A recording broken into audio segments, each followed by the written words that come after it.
안녕하세요. 하루필수 말씀 충전 하필큐티 조종환입니다. 오늘 함께 나눌 하나님 말씀은 민수기 20장 1절에서 13절까지 말씀입니다. 첫째 달에 이스라엘 자손 온 회중이 신광야에 이르르게 됩니다. 이 가데스에 머물렀고 미리암이 거기에서 죽어서 그곳에 묻혔다라고 되어 있습니다. 우리가 이제 이 가데스에서 그리고 이 무리바 사건이라고 불려지는 이야기가 출애굽기 17장에서도 등장을 하고 민수기 20장에서도 등장을 하는 것이 보입니다. 분명히 이제 내용이나 이런 것들에 약간의 차이가 있지만 마치 동일한 사건처럼 느껴지기도 하는데요. 우리가 이 본문이 출애굽기 사건과는 다르다라고 생각할 수 있는 것은 미리암이 죽었다라고 하는 이야기 때문입니다. 이 첫째 달에 지금 이 사건이 일어났다. 그리고 미리암이 죽었다라고 하는 것으로 보아서 꽤 긴 시간이 우리가 흘렀다라고 상정을 해 볼 수 있을 겁니다. 그래서 오늘의 이야기는 이 출애굽기 17장에 이미 등장했던 내용을 다시 진술하는 게 아니라 아마도 40년 광야 생활이 끝나는 그 시점의 첫째 달이라고 이해하는 것이 좋아 보입니다. 이들이 그러니까 40년 광야 생활 동안에 1세대가 모두 다 죽고 이 신광야에 이르른 새로운 백성들, 이 백성들은 2세대입니다.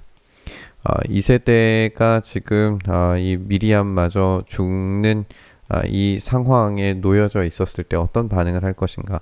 왜냐하면 미리암이 이스라엘에서는 예언자 역할을 했던 사람인데 더 이상 이스라엘의 미래를 알려줄 수 있는 자가 없다라고 생각을 해본다면 이들의 불안이 증폭되는 어떤 그런 사건이었을 수 있습니다. 그러나 미리암이 죽은 것이 이 장면에서 우리에게 알려주는 것은 미리암이 모세를 향하여서 반기를 들었던 것을 기억해 보라는 거예요. 그리고 지금 이스라엘 백성도 반기를 들고 있습니다. 그러니까 전방위적인 이 반역이 이스라엘에 얼마나 뿌리 깊었는지 1세대뿐만 아니라 2세대도 마찬가지의 모습을 공유하고 있다는 것을 이 본문에서 드러내 보여주는 것 같습니다. 회중에게 마실 물이 없었어요. 백성은 모세와 아론을 비방하려고 함께 모입니다. 우리가 모세가 이 뒤에 뭐라고 이야기했는지를 생각을 해보면 이 뒤에서 이 반역하는 무리라고 그렇게 이야기하기 때문에 이 비방이 곧 이제 반역이라고 연결을 해볼 수가 있어요. 그렇다면 이들은 40년 이후에 새로운 세대임에도 불구하고 여전히 반역을 하고 있는 그런 이들이라는 것을 우리가 보게 됩니다. 이들의 피가 이 반역의 피를 가지고 있는가라고 생각이 들 정도로 이 민수기에서 보여주는 이스라엘의 모습은 전부 다 이 반역의 죄, 이 실수의 죄에 빠져 있는 것을 우리가 보게 됩니다. 13장에서부터 시작되는 어떤 이런 실패들을 생각을 해보면 13장에서는 이 정탐에 실패하면서 백성들이 반역을 했고 그리고 이후에 고라의 반역을 우리가 생각을 해보면 레위인들의 반역을 생각을 해볼 수 있게 될 것이고 20장에서는 이제 모세가 실수하고 실패하면서 이들 모두가 백성이든지 레위인들이든지 아니면은 가장 뛰어난 하나님의 사람인 모세마저 실수하고 실패함으로써 이들에게서는 도무지 선을 찾아볼 수 없는 그런 이들이라는 걸 우리가 보게 됩니다. 이 백성은 모세와 다투면서 이렇게 이야기합니다. 우리의 동족이 주님 앞에서 죽어 넘어졌을 때 우리도 죽었더라면 좋을 뻔하였어. 어쩌자고 당신들은 주님의 총회를 이 광야로 끌고 와서 우리와 우리의 가축을 여기에서 죽게 하는 거요. 어찌하여 당신들은 우리를 이집트에서 끌어내어 이 고약한 곳으로 데리고 왔어. 여기는 씨를 뿌릴 곳도 못 돼요. 무화과도 포도도 석류도 없고 마실 물도 없소라고 이야기하고 있습니다. 그들의 이런 악의적인 거짓말은 일상다반사처럼 느껴집니다. 그들이 있는 곳에서 이 씨를 뿌리길 기대해서는 안 됩니다. 씨를 뿌리고 무화과와 석류와 포도를 얻는 것은 약속의 땅에서 가능한 일입니다. 지금 이들은 약속의 땅을 코앞에 두고 있는 상태인데 이곳에서 이들은 불평불만을 하고 있고 하나님의 그 약속의 땅에 들어가지 못한 상태에서 미리 이것을 달라라고 이야기를 하는 것인데 지금 여기까지 끌고 와서 우리를 죽게 만든다라고 하는 이 표현이 우리가 13장에서 보았던 이들의 조상들의 이야기와 동일한 것임을 우리가 발견을 하게 됩니다. 그들은 결국에 이제 그들 스스로가 약속을 깨뜨렸음에도 불구하고 핑곗거리를 찾아서 하나님을 향하여서 이 모세에게 원망하는 모습을 우리가 보게 됩니다. 모세와 아론이 총회 앞을 떠나서 회막 어기로 가서 얼굴을 땅에 대고 엎드립니다. 주님의 영광이 그들 위에 나타납니다. 여기 얼굴을 땅에 대고 엎드리다라고 하는 것이 하나님의 심판과 항상 연결되어져 있는 그런 표현이었다는 것을 우리가 생각을 해보면 이제 심판이 임하는구나 라고 생각을 할 수 있는데 주님께서 말씀하시는 것은 너는 지팡이를 잡아라. 너와 너의 형 아론은 회중을 불러 모아라. 그들이 보는 앞에서 저 바위에게 명령해라. 그러면 그 바위가 그 속에 있는 물을 밖으로 흘릴 것이다. 너는 바위에서 물을 내어 회중과 그들의 가축대가 마시게 해라. 라고 그렇게 하나님께서 명령하십니다.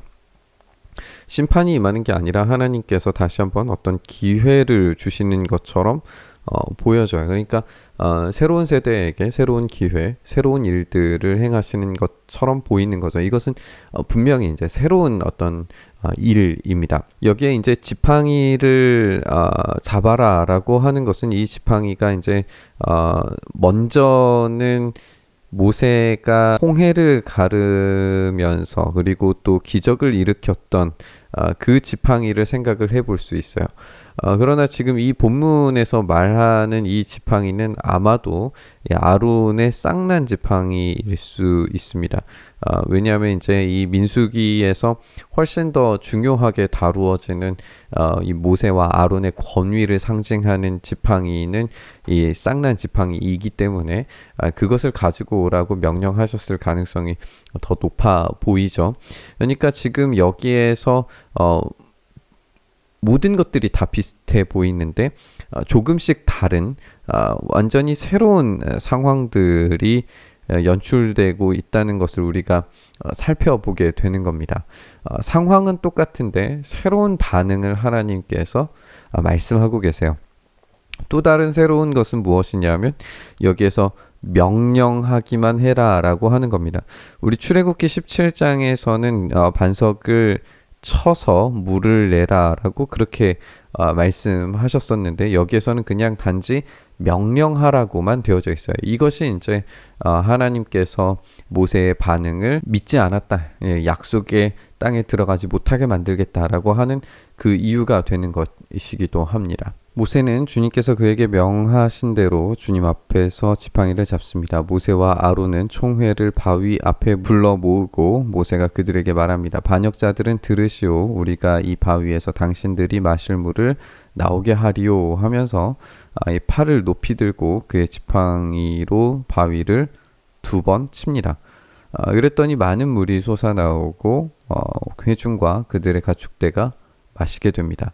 이렇게 지팡이로 바위를 2번 치는 행위를 한 거예요. 우리가 여기에서 이제 이들을 말하고 있는 단어가 이제 반역자들인데 지금 모세는 새로운 세대, 지금 이 세대를 향하여서도 동일하게 이제 반역자들이다라고 그렇게 평가를 하고 있어요. 그러나 지금 하나님께서는 이들을 반역자가 아니라 이제 새로운 기회를 주시는 민족으로 보고 계시는데 모세는 지금 이스라엘 백성들을 향한 어떤 시선 자체가 이전과 동일한 변화되지 않은 상태에 그대로 놓여져 있다는 것을 우리가 생각을 해볼 수도 있을 것 같아요. 그리고 우리가 살펴보는 것처럼 명령만 하라고 하셨는데 2번을 내리치는 행위를 하나님께서 이것을 신뢰하지 않았다라고 하는 말로 정리를 하십니다. 주님께서 모세와 아론에게 말씀하시기를 그 자손이 보는 앞에서 거룩함을 나타낼 만큼 나를 신뢰하지 않았다라고 이렇게 말씀하시는 거예요. 결과는 백성들이 물을 얻은 것은 맞는데 그렇게 하나님께서 말씀하신 것처럼 많은 물이 솟아나오고 가축대가 마시는 결과를 얻기는 했는데 이 과정에서의 실수를 하나님께서 약속의 땅으로 그들을 데리고 가지 못할 것이다 라고 부정적으로 이제 끝맺으시는 것을 우리가 보게 됩니다. 하나님은 모세가 거룩함을 나타낼 만큼 신뢰하지 않았다라고 그렇게 평가하십니다. 하나님의 말씀만으로도 바위를 깨뜨려서 물을 공급하실 수 있어요. 근데 왜 모세는 이런 행위가 필요했던 것일까를 생각을 해보면 아까도 지적했던 것처럼 출애굽기 17장에서 이미 바위를 때려서 물을 내본 경험이 있다는 것을 우리가 기억해 봐야 될 것 같아요. 이것이 힌트일 수 있습니다. 모세는 어쩌면 과거의 방식을 그대로 답습하는 관성에 따른 신앙인이 되었는지도 모릅니다. 40년의 광야의 생활이 그렇게 만들었을 수도 있겠죠. 하나님은 과거의 방식을 뛰어넘는 새로운 일들을 준비하시고 행하실 텐데 모세는 여전히 과거에 머물러 있습니다. 그것이 하나님을 신뢰하지 않았다라고 말씀하신 이유일 수 있습니다. 그렇다면 이제 이 13절에서 이스라엘 자손이 주님과 다투었기 때문에 이곳이 무리바셈이다. 주님께서 그들 가운데서 거룩함을 나타내 보이셨다라고 하는 이 표현이 이 출애굽기 이 17장의 내용과 공유가 되면서 동일한 장소에서 동일한 일들이 일어났지만 전혀 새로운 관점으로 하나님께서 일하셨음에도 불구하고 모세는 여전히 그대로의 모습을 가지고 있는 변화되지 못한 모습의 관성적 신앙으로 변해버린 모세의 모습을 하나님께서 신뢰하지 않음이라고 그렇게 평가를 하시고 그 땅에 들어갈 자격을 얻지 못했다라고 정리하고 있는 것 같습니다. 우리의 신앙생활을 점검해봤으면 좋겠습니다. 우리의 신앙생활은 관성에 머물러 있지 않는가 생각해봤으면 좋겠습니다. 습관처럼 신앙생활하는 것은 우리에게 치명적인 독이 될 것입니다. 그것을 깨닫지 못하고 지금도 여전히 새로운 일을 하실 수 있는 하나님을 신뢰하지 않는다면 우리는 치명적인 죄의 덫에 빠지는 것이 되고 말 겁니다. 오늘 본문 묵상하면서 이 신앙의 관성에 따라서 살아가는 것이 아니라 날마다 새로운 일을 하실 수 있는 하나님의 능력을 신뢰하면서 살아갈 수 있게 해달라고 기도했으면 좋겠습니다. 습관처럼 살아가는 신앙생활에서 벗어나서 오늘 우리에게 날마다 새롭게 요구하시는 십자가 위에서 죽고 부활을 경험하는 삶, 그것을 오늘 하루도 경험할 수 있게 해달라고 기도했으면 좋겠습니다. 그래서 관성적 신앙이 아니라 매 순간 매 일마다 새롭게 일하시는 또 하나님의 놀라운 일들을 행하시는 그 은혜를 누리며 오늘도 살아갈 수 있게 해달라고 간구하면서 우리 기도의 자리로 나아갔으면 좋겠습니다. 주님, 그렇습니다. 우리가 그렇게 습관과 관성에 따라서 신앙생활을 하지 아니하고 오로지 주님께서 오늘 새로운 일을 행하실 수 있음을 믿음으로 고백하며 그것을 경험하며 오늘 하루를 살아갈 수 있도록 주여 은혜 더하여 주시옵소서. 이렇게 우리의 삶 붙들어 주셔서 우리가 그 생명으로 나아갈 수 있도록 은혜 더하여 주시기를 간절히 바라고 소망하며 우리 주님 예수님 이름으로 기도드리옵나이다. 아멘.